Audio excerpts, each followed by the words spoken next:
कल हमने कुंद कुंद का कुंदन इस ग्रंथ की 3 गाथाएं पढ़ी थी। एक बार उसका उच्चारण करते हुए सामान्य सा अर्थ समझ करके फिर आगे की गाथा को हम पढ़ते हैं। गाथा नंबर 34 है ना, श्रवण के प्रकार तथा उनकी चर्या। ये हमने कल पढ़ा था। पहले इसका आज थोड़ा सा रिवीजन और फिर उसके बाद आगे चलते हैं। समणा शुद्धवजुत्ता सुहोवजुत्ताय होन्ति समयम्मि ते सुविशुद्धवजुत्ता अणासवा सासवा शेषा। समयम्मि समय में अर्थात शास्त्रों में, परमागमों में, द्वादशांग में, शुद्धोवजुत्ता सुहोवजुत्ता शुद्धोपयोग से युक्त और शुभोपयोग से युक्त समणा होन्ति, ये 2 प्रकार के श्रवण होते हैं। शास्त्रों में बताया है कि 2 प्रकार के मुनिराज होते हैं, एक शुद्धोपयोगी मुनिराज और शुभोपयोगी मुनिराज। कहने का भाव, कहीं ऐसा मत कहना कि केवल जो शुद्धोपयोग में रमण करते हैं वे ही मुनिराज होते हैं। इस बात का खंडन करने के लिए यहाँ पर आचार्य कुनकुन स्वामी कहते हैं कि शास्त्रों में शुद्धोपयोगी को भी मुनिराज कहा है और शुभोपयोगी को भी मुनिराज कहा है। अर्थात 2 प्रकार के मुनिराज हुए, शुद्धोपयोगी और शुभोपयोगी। तेसु भी शुद्धवजुत्ता अणासवा। शिष्य ने पूछा कि गुरुजी फिर शुद्धोपयोगी मुनिराज कौन से होते हैं और शुभोपयोगी मुनिराज कौन से होते हैं?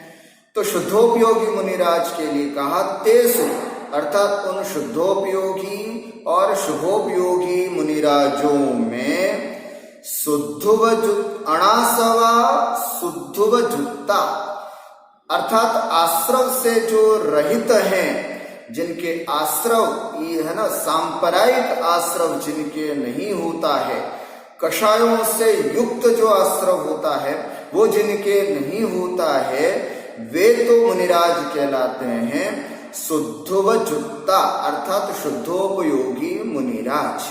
अर्थात कषायों से युक्त सांप्रदायिक आश्रव जिनके नहीं होता वे मुनिराज तो कहलाते हैं शुद्धोपयोगी मुनिराज। शेषा, अर्थात और जो दूसरे शुभोपयोगी मुनिराज होते हैं वे कैसे होते हैं? सासवा, सास्रवा, आश्रव से युक्त। कहने का भाव, आचार्य कुनकुन स्वामी ने यहाँ पर शुद्धोपयोगी और शुभोपयोगी मुनिराजों के बीच में एक रेखा खींची है। वो रेखा है आश्रव की। जिन मुनिराजों के आश्रव नहीं वे शुद्धोपयोगी, जिन मुनिराजों के आश्रव है वे शुभोपयोगी। सीधी सी बात, और कुछ भी ज्यादा इन्होंने कोई भेदक तत्व नहीं डाला, सिर्फ ये कह दिया आश्रव से युक्त शुभोपयोगी, आश्रव से रहित शुद्धोपयोगी। यहाँ पर आश्रव से मतलब है सांप्रदायिक आश्रव से। वैसे तो यह आश्रव 13वें गुण स्थान तक चलता है, किंतु सांप्रदायिक आश्रव 10वें गुण स्थान तक होता है। कषाय से युक्त जो आश्रव होता है वो 10वें गुण स्थान तक होता है। तो वो आश्रव जिनके है वे शुभोपयोगी, वो आश्रव जिनके नहीं है वे शुद्धोपयोगी। ऐसा आचार्य कुनकुन स्वामी ने यहाँ पर श्रवणों के 2 प्रकार बताए। फिर शिष्य पूछता है, गुरुजी मुझे तो ये बता दीजिए स्पष्ट रूप से, शुद्धोपयोगी मुनिराज का लक्षण क्या है? मैं कैसे समझूं कि ये शुद्धोपयोगी मुनिराज है? या कुछ कई बार मैं इस चक्कर में पड़ जाता हूं, कुछ लोग तो गृहस्थों को भी शुद्धोपयोगी बता देते हैं। आप कह रहे हो मुनिराज जो होते हैं वे शुद्धोपयोगी होते हैं। तो आपसे नम्र निवेदन है कि मुझे ये बता दीजिए कि शुद्धोपयोगी कैसे होते हैं, कौन होते हैं। तो कारिका नंबर 35 में आचार्य कुंतकुंज स्वामी ने बहुत सुंदर कारिका बता दी। ये होते हैं शुद्धोपयोगी। कौन से, आइए पढ़ते हैं। सुविदित पयथ सुत्तो संजम तव संजुदो विगद रागो समणो समसुह दुखो भणिदो शुद्धो गोती।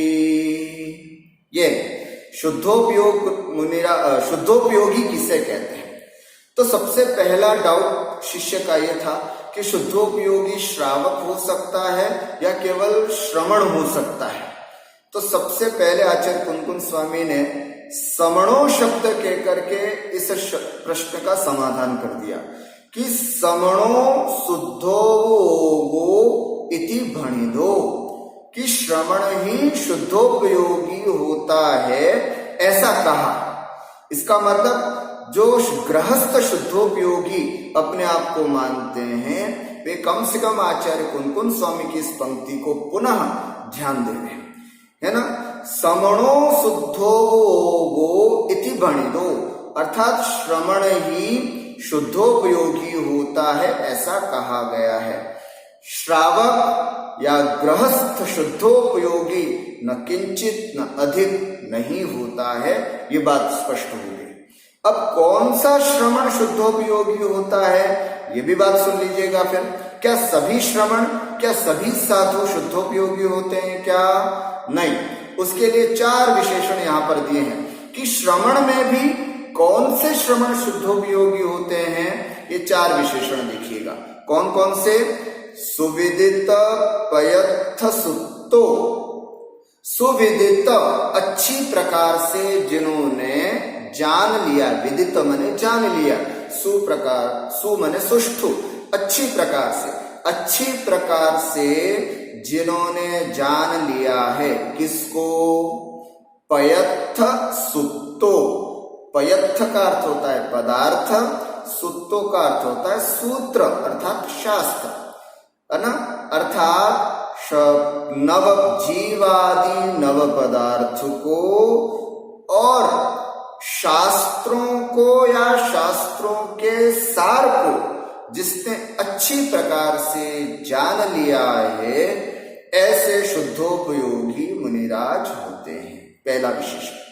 दूसरा विशेषण संयम तव संजुदो, और जो संयम और तप से युक्त हैं, है ना, जो संयम और तप से युक्त हैं।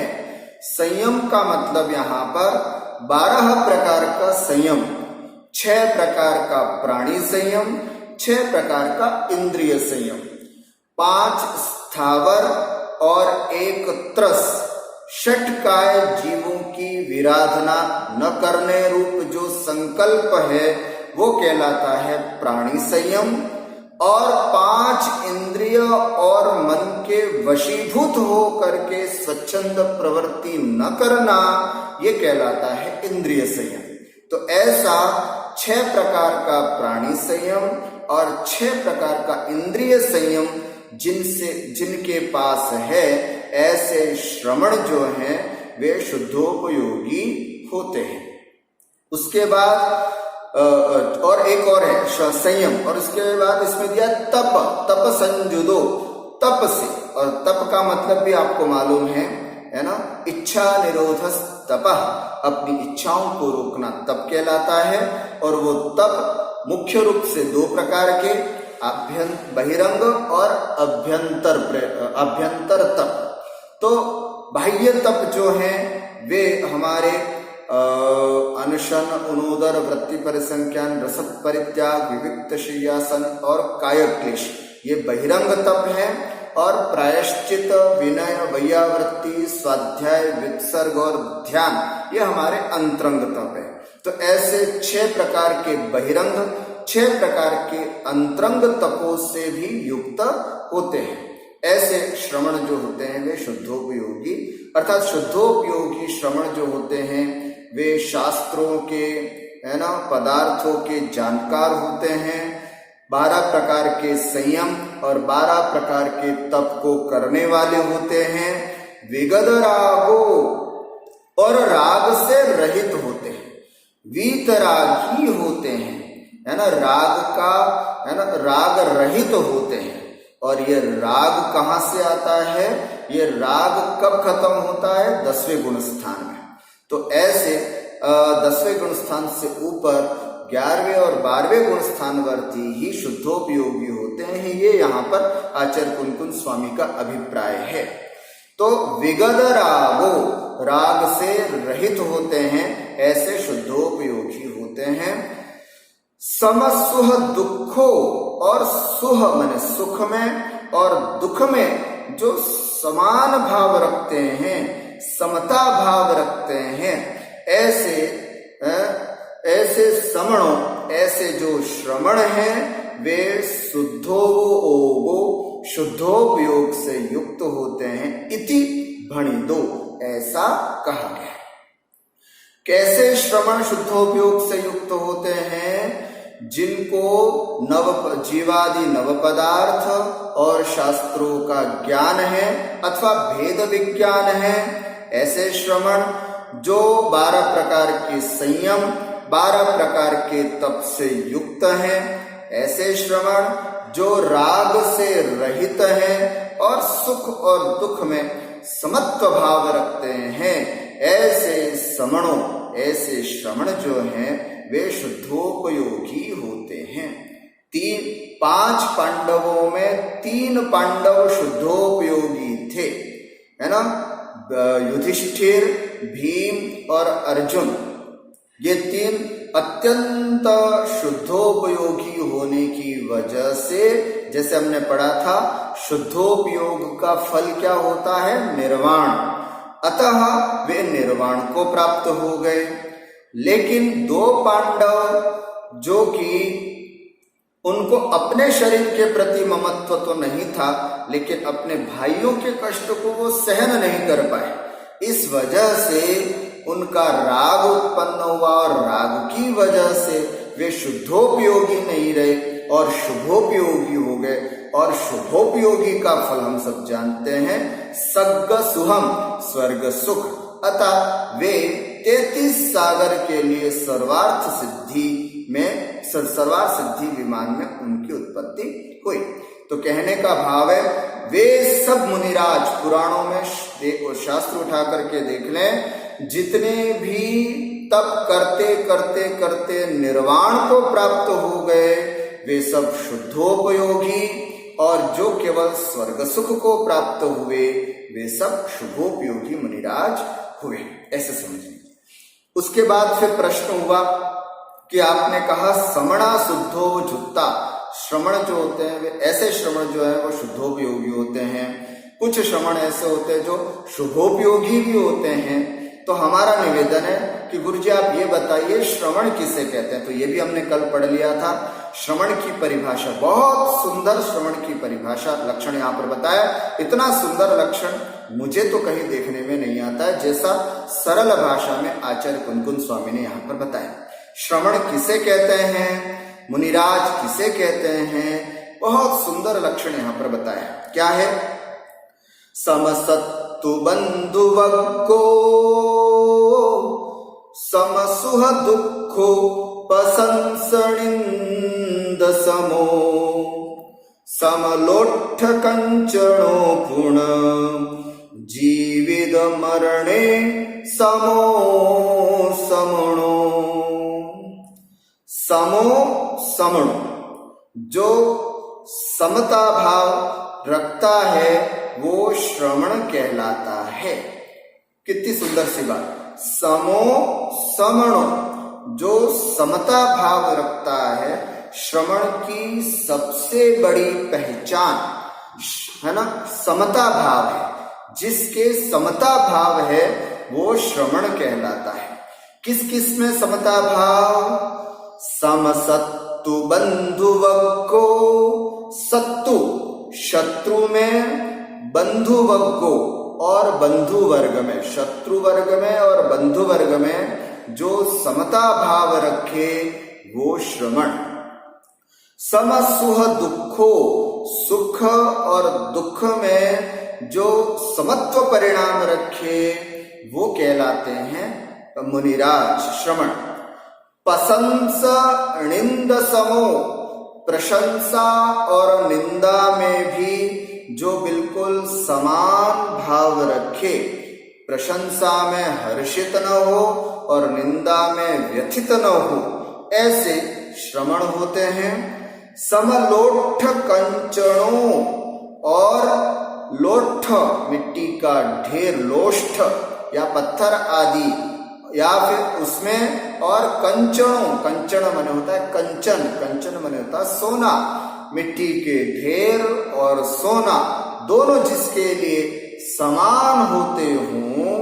और अंतिम क्या बताया, जीवित मरणे समो, और जो जीवन में अगर जीवन प्राप्त हो तब भी या मरण प्राप्त हो तब भी जीवन मरण के प्रति जो समता भाव रखता हो उसे हम श्रमण कहते हैं। ऐसे श्रमण दो प्रकार के उपयोग से युक्त होते हैं, या तो शुद्धोपयोग या फिर शुभोपयोग में होते हैं। ऐसे कल शुद्धोपयोग की परिभाषा देखी थी अपन ने कि ऐसी ऐसी अवस्था होगी तो वे शुद्धोपयोगी मुनिराज होते हैं। आज हम शुभोपयोग की चर्चा करते हैं कि शुभोपयोग में अगर मुनिराज होते हैं तो उनके कैसे परिणाम होते हैं, वे किस तरह से व्यवहार करते हैं आदि। शुद्धोपयोगी मुनिराज कैसे होते, कल हमने देखा शुद्धोपयोगी मुनिराज, अब आज हम देख रहे हैं शुभोपयोगी मुनिराज कैसे होते हैं। आइए गाथा नंबर 37, शुभोपयोग का स्वरूप। जो जानाति जिनिंदे पेच्छदि सिद्धे तहे भुवन गारे, जीवेषु साणुकंपो ओगो सोसुहो तस्स। फिर से एक बार, जो जानादि जिनिंदे पेच्छदि सिद्धे तहे भुवन गारे, जीवेषु साणुकंपो ओगो सोसुहो तस्स। जो अर्थात जो मुनिराज जिनिंदे जानादि, जिनिंदे संस्कृत में जिनेन्द्रान, जिनेन्द्रों को है ना, अरिहंतों को और सिद्धों को, जिनेन्द्र किसे बोलते हैं है ना, जीत लिया है इंद्रियों को जिसने, वो कहलाते हैं जिन, है ना, जिसने अपने पंचेंद्रिय विषयों को जीत लिया है वो कहलाते हैं जिन। जिनेषु इंद्र इति जिनेन्द्र, ऐसे जितने भी जिन हैं उनमें भी जो प्रधान है वो जिनेन्द्र कहलाते हैं। क्योंकि इंद्रियों को तो माफ करना, मैं कुछ अभी नहीं कर पाऊंगा, मैं आपको फिर से ध्यान रखता हूं, आज आपको बुक भेज देता हूं ग्रुप में। इंद्रियों को जिसने जीत लिया है उसको बोलते हैं जिन। पांचों परमेष्ठी जो होते हैं वे जिन कहलाते हैं, जिन। लेकिन उन जिनों में भी जो इंद्र हैं, श्रेष्ठ हैं, ऐसे कौन हैं, ऐसे होते हैं अरिहंत परमेष्ठी और सिद्ध परमेष्ठी। तो यहां पर जिनेन्द्र शब्द का मतलब यहां है ना, जिन शब्द, जिनेन्द्र शब्द का मतलब यहां पर अरिहंत परमेष्ठी और सिद्ध परमेष्ठी दोनों ले।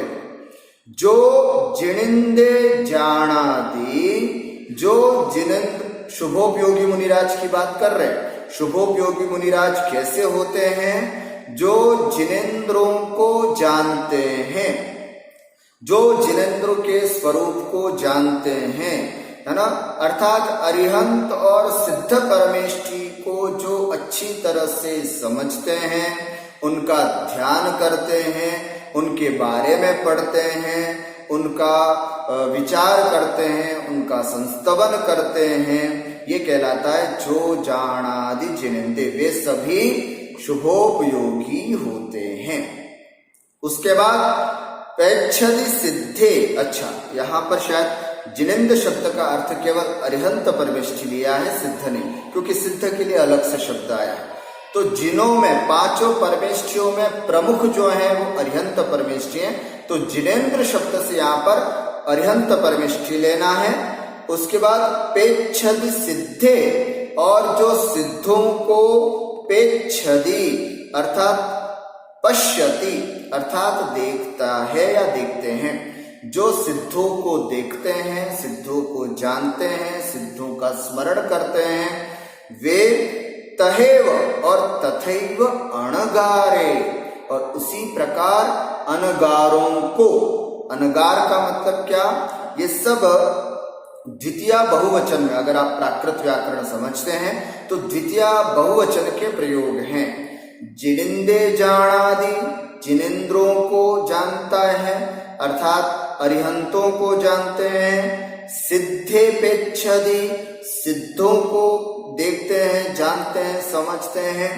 अणगारे पेच्छदि, और अणगारों को भी जो जानते हैं, समझते हैं, उनका स्तवन करते हैं।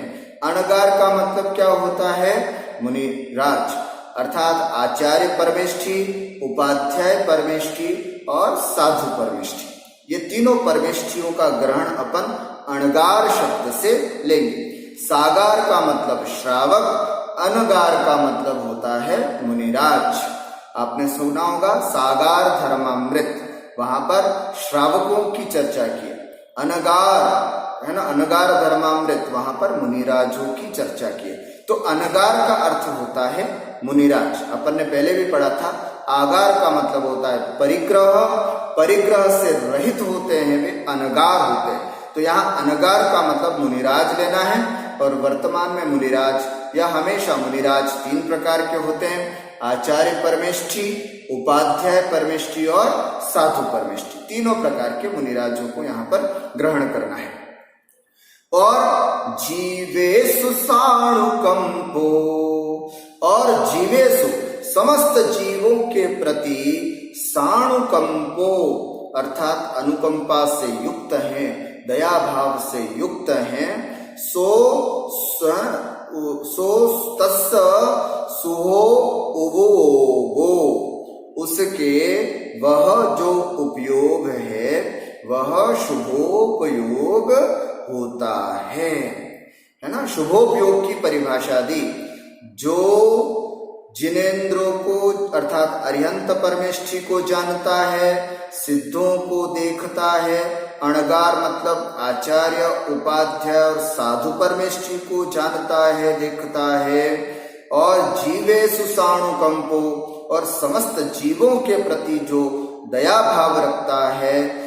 तस्य सो उवोगो सुहो, उसके वह उपयोग जो है वो शुभोपयोग होता है। अब समझना, शुभोपयोग किनके होता है। जैसे शुद्धोपयोग के लिए तो सवर्णा शब्द दे दिया था, अर्थात केवल मुनिराज के होता है। पर ध्यान से देखें, यहाँ शुभोपयोग के लिए सवर्णा शब्द का प्रयोग नहीं है, अर्थात श्रवण को ही शुद्धोपयोग होगा, जरूरी नहीं। शुभोपयोग श्रावक को भी हो सकता है और मुनिराज को भी हो सकता है। क्यों? क्योंकि जिनेंद्र को, सिद्ध को और अणगार को अर्थात अरिहंत परमेष्ठी, सिद्ध परमेष्ठी, आचार्य परमेष्ठी, उपाध्याय परमेष्ठी और साधु परमेष्ठी की प्रति श्रद्धा, भक्ति, स्तुति, स्तवन ये तो श्रावक भी कर सकता है और मुनिराज भी करते हैं। सबसे पहले हम मुनिराज की चर्चा करते हैं। मुनिराज शुद्धोपयोग में लीन थे, बिल्कुल आत्मा का ध्यान कर रहे थे। लेकिन जैसे ही थोड़ी बहुत कषायों की वजह से, है ना, अगर आत्मा में रमण करने रूप, अगर हम सप्तम गुण स्थान से ऊपर की चर्चा करें या सातिशय सप्तम गुण स्थान की चर्चा करते हैं, तो वे मुनिराज यदि उस अवस्था में लीन न हो पाए तो वापस कषाय का उदय होता है तो वो शुभोपयोग में भी आ सकते हैं। तो जब वो शुभोपयोग में आएंगे तो क्या करेंगे? फिर पांचों परमेष्ठी की स्तुति करेंगे, है ना। अरिहंत भगवान, सिद्ध भगवान, ओहो, अरिहंतों का स्वरूप ऐसा होता है जिनके 4 घातिया कर्मों का नाश हो चुका है ना, और जो हमेशा वीतरागी, सर्वज्ञ और हितोपदेशी होते हैं, जिनके समव शरण की रचना होती है, जो भव्य जीवों का हित का उपदेश देते हैं, जो 18 दोषों से रहित होते हैं, है ना, ऐसे ऐसे अरिहंत परमेष्ठी, और जिनके 46 मूल गुण होते हैं, ऐसे अरिहंत परमेष्ठी होते हैं। अरिहंत परमेष्ठी की स्तवन और स्तुति करने में लीन हो जाते हैं। शुभोपयोग, कौन सा उपयोग है? शुभोपयोग। ये कार्य हम भी कर सकते हैं। हम भी अरिहंत परमेष्ठी की, जब पंच परमेष्ठी की पूजा करते हैं तो उसमें अरिहंत परमेष्ठी का गुणानुवाद करते हैं, तो यह हमारा शुभोपयोग होता है। सिद्ध परमेष्ठी कैसे होते हैं? ओहो, जिनके 8 कर्मों का नाश हो करके 8 गुण प्राप्त हो चुके हैं, है ना। ये शुद्धोपयोग नहीं है, ये शुभोपयोग है। उनके बारे में पढ़ रहे हैं, उनके बारे में चिंतन कर रहे हैं, उनका स्वरूप जान रहे हैं, है ना, उनकी अवस्था जान रहे हैं। ओहो, सिद्ध परमेष्ठी जो लोक के अग्रभाग में विराजमान है, सिद्ध शिला में ऊपर लोक के अग्रभाग में तनुवात वलय पर जो विराजमान हैं, ऐसे सिद्ध परमेष्ठी होते हैं, जिनके 8 कर्म समाप्त हो चुके हैं और 8 गुण से युक्त हैं। ऐसे सिद्ध भगवान होते हैं, अमूर्तिक होते हैं, अद्भुत होते हैं, इनके सुख की कोई तुलना नहीं कर सकता। ऐसे अपने आत्म स्वरूप में नित्य रमण करने वाले, शाश्वत सुख को जिन्होंने प्राप्त कर लिया है, ऐसे सिद्ध परमेष्ठी, ऐसे सिद्धों का चिंतन करते हैं, सिद्धों की चर्चा करते हैं, सिद्धों के बारे में या सिद्धों की भक्ति करते हैं। ऐसा सिद्धों के प्रति स्मरण हो गया। आचार्य परमेष्ठी जिनके 36 मूल गुण होते हैं, जो संघ में शिक्षा, दीक्षा और प्रायश्चित देने का कार्य करते हैं, है ना, ऐसे आचार्य परमेष्ठी होते हैं। ऐसे उपाध्याय परमेष्ठी जिनके 25 मूल गुण होते हैं और जो संघ में पठन पाठन का कार्य करते हैं, बहुत कुशाग्र बुद्धि वाले होते हैं, ऐसे उपाध्याय परमेष्ठी होते हैं। और 5 इंद्रियों के विषयों को जिन्होंने जीत लिया है, 28 मूल गुणों से जो युक्त हैं और हमेशा ज्ञान, ध्यान और तप में लीन रहते हैं, ऐसे साधु परमेष्ठी होते हैं। ऐसे 5 परमेष्ठियों का चिंतन, उन्हीं का गुणानुवाद, उन्हीं के बारे में उपदेश इत्यादि देने का जो कार्य करते हैं, ऐसे शुभोपयोगी होते हैं। ये कार्य मुनिराज भी कर सकते हैं, तो मुनिराज भी शुभोपयोगी होते हैं। और ये कार्य चतुर्थ गुणस्थानवर्ती या पंचम गुणस्थानवर्ती श्रावक भी कर सकता है, तो वो भी शुभोपयोगी होते हैं। लेकिन शुभोपयोग में अंतर होता है। एक चतुर्थ गुणस्थानवर्ती अरिहंतों का स्मरण करता है, जो शुभाश्रव होता है वो भिन्न होता है, और एक छठे गुणस्थानवर्ती मुनिराज अरिहंत परमेष्ठियों का स्मरण करते हैं, तो वो जो उपयोग होता है वो बिल्कुल भिन्न होता है। आप सबको पहले बताया था, चतुर्थ गुणस्थानवर्ती से ज्यादा अच्छा शुभोपयोग पंचम गुणस्थानवर्ती का, और पंचम गुणस्थानवर्ती के से भी ज्यादा शुभोपयोग जो होता है वे मुनिराजों का होता है। आप स्वयं विचार कीजिएगा, मैं धोती दुपट्टे पहन करके बैठा हुआ हूं और अरिहंत भगवान का स्मरण करता हूं, मेरे स्मरण में थोड़ा कम उपयोग कम होगा। किंतु क्षुल्लक बैठेंगे, बिल्कुल कोई धोती दुपट्टा नहीं, केवल एक लंगोट लगा रखी है, उसके साथ जो शुभोपयोग में लीन है, उनकी अवस्था और अच्छी होती है। और लंगोट भी नहीं, किसी भी प्रकार का परिग्रह नहीं, और वे बैठ करके जिनेंद्र की स्तुति करते हैं, भगवान की स्तुति करते हैं, स्तवन करते हैं, तो उनके स्तवन में कुछ ज्यादा वजन होता है। तो ऐसे शुभोपयोगी मुनिराज होते हैं जो पंच परमेष्ठियों का स्मरण करते हैं, और पंच परमेष्ठि का स्मरण करने वाले ऐसे श्रावक भी होते हैं। तो दोनों बातें बताई। शुभोपयोग का लक्षण, जो 5 परमेष्ठियों को जानता है, देखता है, स्मरण करता है, उन पे श्रद्धान करता है, उनका गुणानुवाद करता है, उनसे संबंधित स्तोत्रों को पढ़ता है, उनके स्थिति, अवस्थान और मूल गुणों की जो चर्चा स्वाध्याय और उपदेश के माध्यम से करते हैं, है ना, ये सब शुभोपयोगी होते हैं। ये शुभोपयोगी मुनिराज भी हो सकते हैं और श्रावक भी हो सकते हैं। और क्या विशेषता होती है शुभोपयोगी की, तो बताते हैं जीवेषु सानुकंपो, और जीवों के प्रति अनुकंपा वाले होते हैं।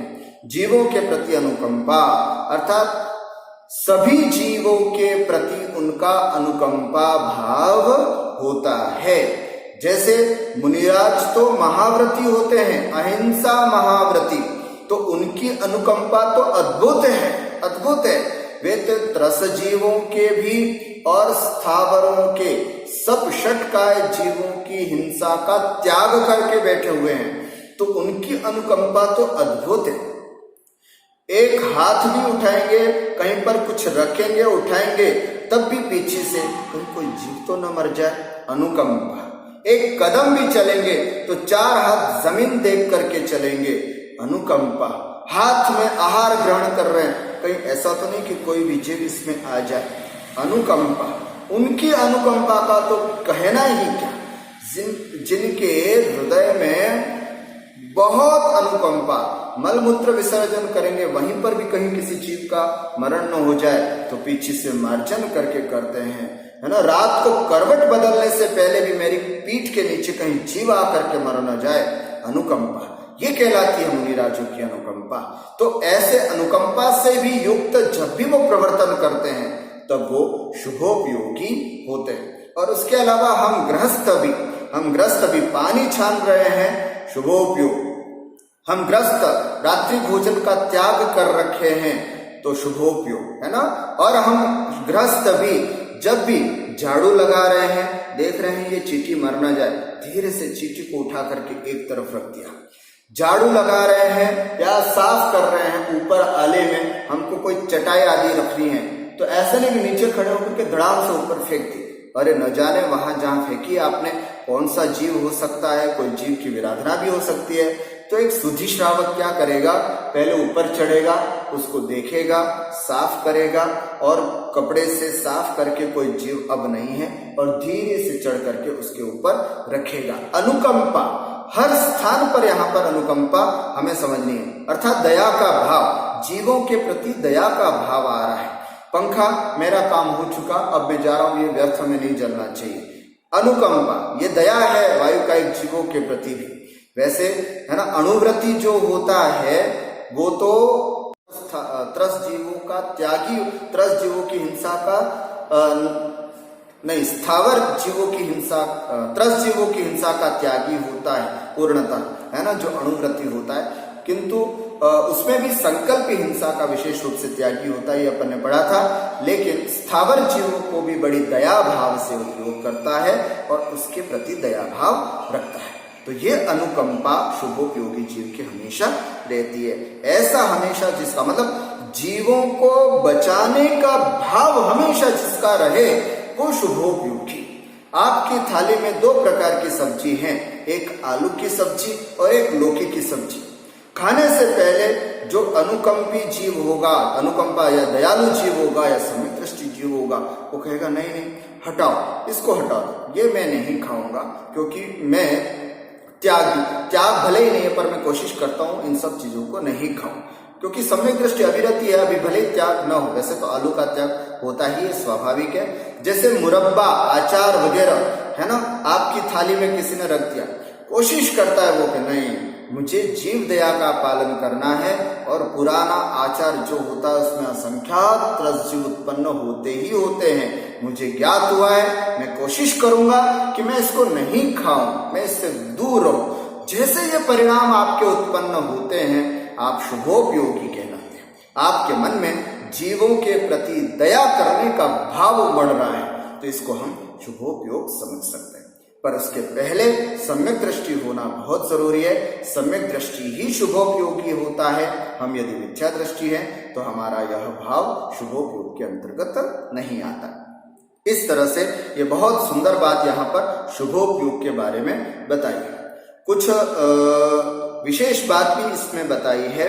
तो इसमें क्योंकि यह जितना भी भाव है ना, वो सब जो है वो शुभोपयोग, दर्शन मोहनीय और चारित्र मोहनीय कर्म के विशिष्ट क्षयोपशम से उत्पन्न होने के कारण क्षयोपशमिक भाव है, न कि औदयिक भाव, है ना।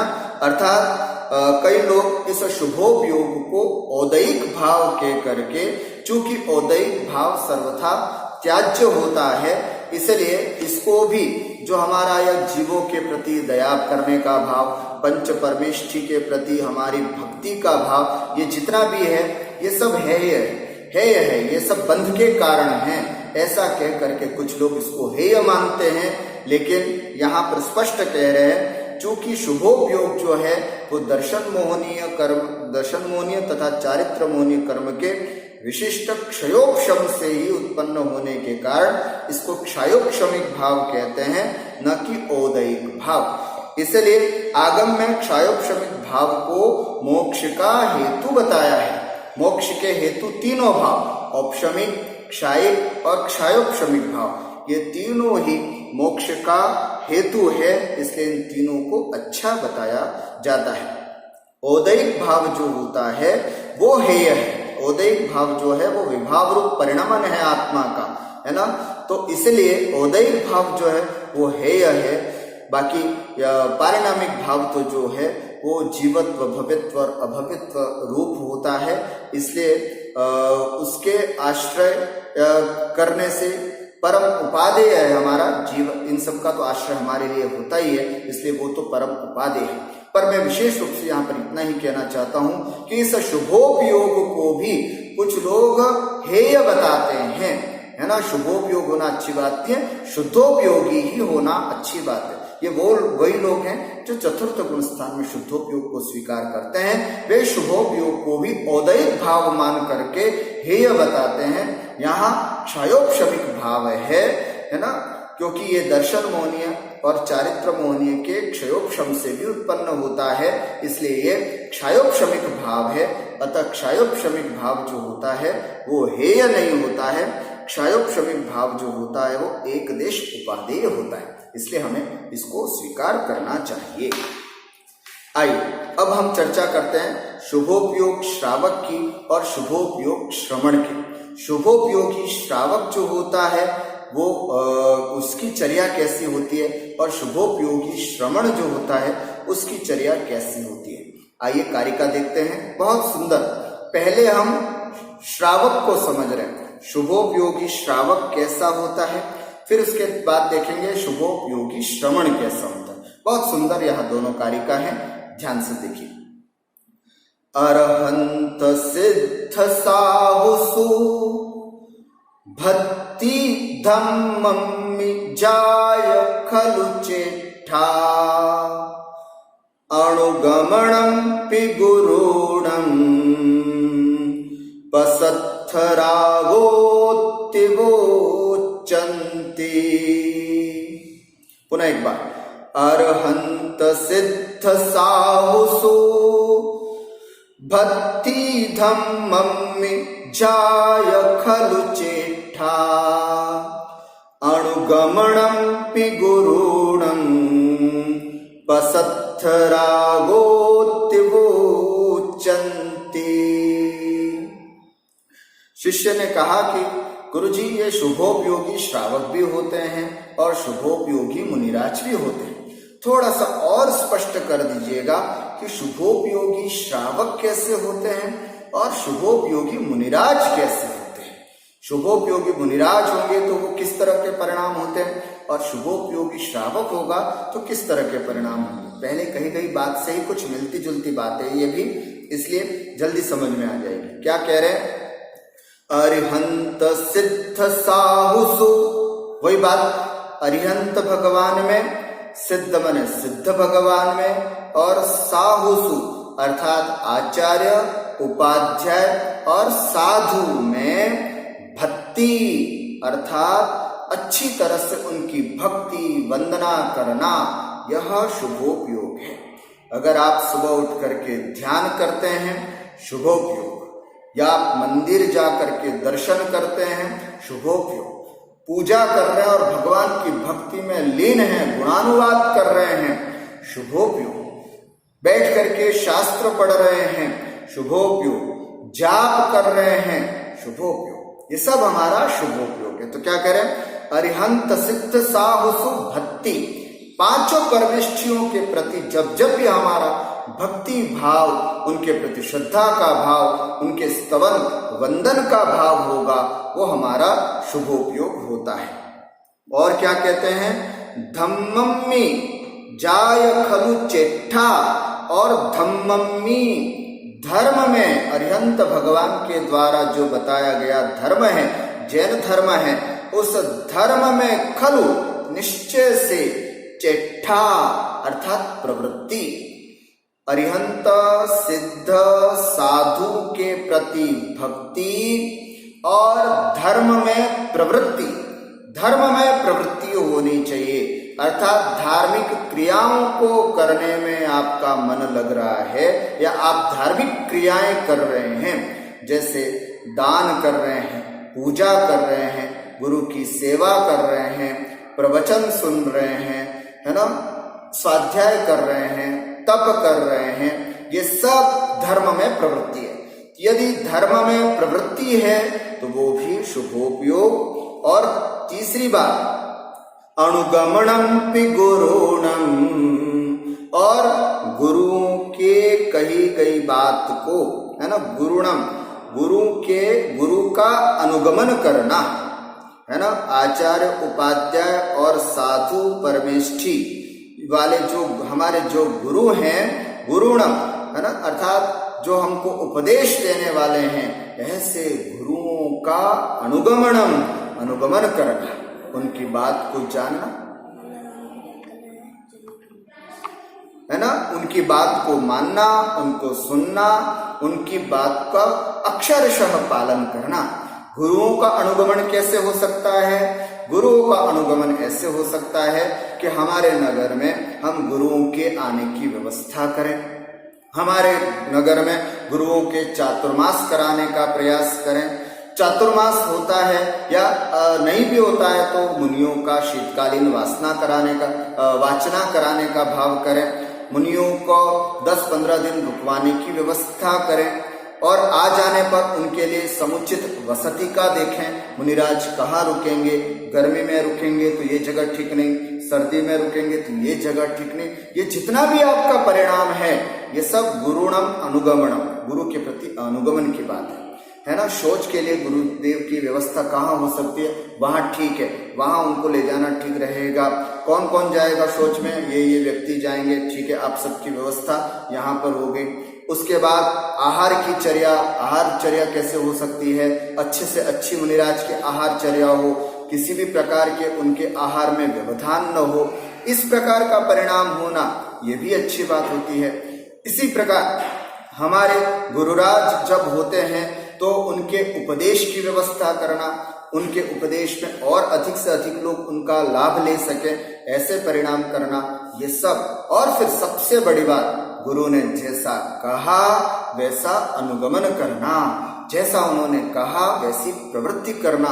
यदि उन्होंने दान के लिए कहा तो दान के लिए प्रवृत्त होना, यदि उन्होंने स्वाध्याय के लिए आदेश कहा है तो हमको स्वाध्याय करना, जैसे उन्होंने कोई नियम दिया है तो हमें नियम का पालन करना। ये सब गुरुणम अनुगमनम, गुरु के प्रति अनुगमन। ये जितना कार्य करते हुए, ये सब कार्य करते हैं, तो ये सब कार्य करते हुए हम शुभोपयोगी हो सकते हैं। पसत्थ रागोत्ति उच्चंती, और इस प्रकार जो प्रशस्त राग है, ये सब रागी है यद्यपि, है ना, ये सब प्रशस्त राग है, और इस सब प्रशस्त राग को शुभोपयोगी श्रावक करता है ना। अरे पांच परमेष्ठियों के प्रति राग प्रशस्त राग, गुरुओं के प्रति राग प्रशस्त राग, धर्म के प्रति राग प्रशस्त राग, धार्मिक लोगों के प्रति राग प्रशस्त राग, ये सब प्रशस्त राग एक शुभोपयोगी श्रावक करता है। एक बात पुनः संक्षिप्त में समझें कि श्रावक शुभोपयोगी होगा तो उसके क्या क्या कार्य होंगे। हम सब श्रावक हैं, हम यदि शुभोपयोगी होना चाहें तो क्या क्या कर सकते हैं? तो हमें 5 परमेष्ठियों की भक्ति करना है, 5 परमेष्ठियों की भक्ति के प्रति लीन होना है, उसके बाद धर्म के प्रति हमारा अच्छा अनुराग होना चाहिए, धार्मिक लोगों की सेवा, धार्मिक लोगों के प्रति हमारा आदर सम्मान और विनय होना चाहिए, और उसके बाद धर्म के प्रति पूरा समर्पण भाव होना चाहिए, और धर्म के आचरण करने वाले गुरुदेव के प्रति अनुगमन करना है, उनकी बातों को अक्षरशः पालन करना है। ये प्रशस्त राग जो होता है ये हम सब श्रावकों के लिए होता है, और हम सब ये कार्य कर भी सकते हैं, हम अपने दैनिक जीवन में करते भी हैं। ये सब हमारा राग जो है वो प्रशस्त राग है, और उपयोग जो है वो शुभोपयोग है। लेकिन अगर मुनिराज अगर शुभोपयोग में आना चाहे तो शुभोपयोगी मुनिराज का कैसा है, क्योंकि हमारा शुभोपयोग सुपरलेटिव डिग्री होता है, किंतु मुनिराज का जो शुभोपयोग है वो कंपैरेटिव होता है, अर्थात शुद्धोपयोग से यदि क्वचित कदाचित गिर जाते हैं तो वो शुभोपयोग में आते हैं, तो उनके लिए शुभोपयोग होना मजबूरी हो सकता है, किंतु हमारा तो सौभाग्य है, मुनिराज की मजबूरी है। अगर वो शुभोपयोग में आते भी हैं तो वो क्या परिणाम करते हैं, कारिका नंबर 39 आगे देखते हैं। दंसणाणुवदेशो सिस्सगहणं च पोषणं तेसिं चर्याहि सरागाणां जिणिन्द पूजो वदेशोय। फिर से दंसणाणुवदेशो सिस्सगहणं च पोषणं तेसिं चर्याहि सरागाणां जिणिन्द पूजो वदेशोय।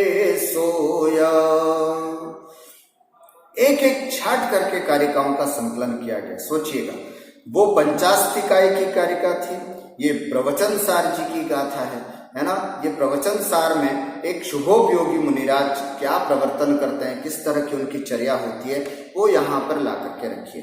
क्या बताया कारिका में, देखिए ध्यान से। एक शुभोपयोगी मुनिराज होंगे तो उनकी आचरण चर्या किस तरह से होगी, समझते हैं। दंसण नाणुवदेशो, जो हमेशा दर्शन ज्ञान का उपदेश करते हैं, है ना। दंसण नाणुवदेशो, दर्शन और ज्ञान का उपदेश देते हैं। शिष्यगहणम, शिष्यों का ग्रहण करते हैं, अर्थात जैसे आचार्य परमेष्ठी के लक्ष्य में अपन ने पढ़ा था ना, जो शिष्यों को शिक्षा दीक्षा और उपदेश देते हैं, तो वो दीक्षा देना अगर मुनिराज शुभोपयोग में आएंगे तो क्या करेंगे, शिष्यों को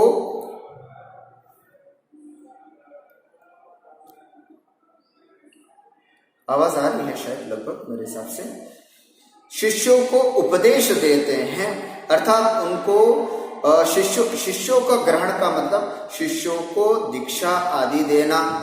उसके बाद शिष्यगणम तेसिम पोषणम, और उनका पोषण करना। आचार्य परमेष्ठी केवल शिष्यों को दीक्षा ही नहीं देते बल्कि उनका पोषण करते। कितना अच्छा शब्द दिया है। जैसे एक पिता अपने आश्रित सभी बच्चों को बहुत अच्छी तरह से लालन पालन पोषण करता है, ठीक उसी प्रकार आचार्य परमेष्ठी जो होते हैं वे अपने शिष्यों का पोषण करते हैं। पोषण का मतलब कौन से मुनिराज को किस तरह से पढ़ाना, उनकी चर्या कैसे करवाना, किसको कितने उपवास की अनुमति देना कि नहीं जी ये उपवास आप नहीं कर सकते, अभी आपका करने का समय नहीं, कब आपको केशलोच करना है, कहाँ आपको विहार करना है। इस तरह का जो परिणाम होता है ये मुनिराजों का शुभोपयोग कहलाता है। तो तेसिम पोषणम, उनकी पोषण करना। और ये यहाँ तक बात हो गई अपने संघ की व्यवस्थाओं से संबंधित। दर्शन ज्ञान का उपदेश, शिष्यों को ग्रहण अर्थात शिष्यों को शिक्षा दीक्षा और उपदेश देते हैं, उनका पोषण, उनको व्यवस्थित शिक्षा देना, है ना, उनको किस तरह से धर्म के मार्ग में आगे बढ़े। आचार्य श्री को देखना, जिनको दीक्षा देते हैं उनको अपने साथ रखते हैं और जो पुष्ट हो जाते हैं उनको छोटा सा संघ बना करके अलग विहार करने की अनुमति देते हैं। तो पहले उनको तैयार करते हैं और फिर स्वतंत्र विहार करने के लिए अनुमति देते हैं। तो कितनी सुंदर व्यवस्था है। तो पहले उनको बहुत अच्छी तरह से, जैसे पिता पुत्र को पहले व्यवसाय करवाता है और जैसे जैसे व्यवसाय में वो निपुण हो जाता है फिर पिता निवृत्त हो जाता है, उसको स्वतंत्र कर देता है। ठीक इसी प्रकार आचार्यशील की भी ये व्यवस्था है। देख लिया कि ये शिष्य बहुत अच्छी तरह से हैं और आराम से छोटा सा संघ चला सकते हैं, एक छोटा सा संघ देते हैं और फिर उनको पृथक विहार कराने के लिए कह देते हैं। पर यह स्थिति कब आती है? जब अच्छी तरह से उनका पोषण हो जाता है, समझ हो जाती है कि किस तरह से आपको संघ में रहना है, व्यवहार करना है। तो ऐसा अच्छी तरह से पोषण बताया। जिनेंद पूजोवदेशो, और जिनेंद्र भगवान की पूजा करने के लिए जो उपदेश देते हैं, रोज अभिषेक करो, पूजन करो, इस तरह का जो उपदेश देते हैं, ध्यान से सुनना, जो हमें हमेशा उपदेश के माध्यम से प्रेरित करते हैं कि दर्शन क्या होता है, ज्ञान क्या होता है, और हमेशा आपको जिनेंद्र भगवान की पूजा, जो दान और पूजा हम श्रावकों के लिए मुख्य कर्तव्य है, तो दान और पूजा के लिए जो हमेशा हम सबको प्रेरित करते रहते हैं, ऐसे मुनिराज शुभोपयोगी होते हैं। उनका वह उपदेश शुभोपयोग कहलाता है। और लास्ट में सरागाणाम चर्या, और शुभोपयोग की मुनि की ये चर्या है। शुभोपयोगी मुनिराज की चर्या क्या क्या है? दर्शन ज्ञान का उपदेश देना, संगस्थ मुनिराजों को भी और श्रावकों को भी। शिष्य ग्रहणम, शिष्यों को ग्रहण करना, अर्थात दीक्षा आदि देते रहना समय समय पर। जो वैरागी जीव हैं उनको सन्मार्ग पर लेकर के आना। तेसिम पोषणम, केवल दीक्षा दे करके ही स्वतंत्र नहीं हो जाना, उसके बाद उनको व्यवस्थित शिक्षा दीक्षा दे करके उनको सही चर्या के प्रति आगाह करना, उनको समझाना। जिनेंद्र भगवान की पूजा करो, दान करो, स्वाध्याय करो, इस तरह की जो हमेशा प्रेरणा देते हैं। और ये सब जो कार्य है वो सरागाणम चर्या, सरागों की चर्या होती है। बस आज 2 ही कारिका हम कर पाएंगे और आगे कारिका नहीं संभव है। मैं आज इस कारिका से सिर्फ यही कहना चाहूंगा कि हम कम से कम श्रावक हैं, तो शुभोपयोगी श्रावक की जो बातें बताई हैं कि हमें किस तरह से शुभोपयोगी रहा जा सकता है, वो सब बातें कम से कम हम अपने जीवन में धारण करें। जितना हो सके उतना जीवों पर दया करें। आपके हाथ से कोई भी जीव का मरण न हो, ऐसी कोशिश करें और धीरे धीरे आगे अपने शुभोपयोग को और बढ़ाते जाएं। कल हमने 3 घंटा शुभोपयोग किया, आज 4 घंटा, फिर 5 घंटा हमारा शुभोपयोग बढ़ता रहे। ऐसी मंगलमय भावना के साथ मैं अपनी बात को विराम देता हूँ। बोले द्वादशांक जनवाणी माता।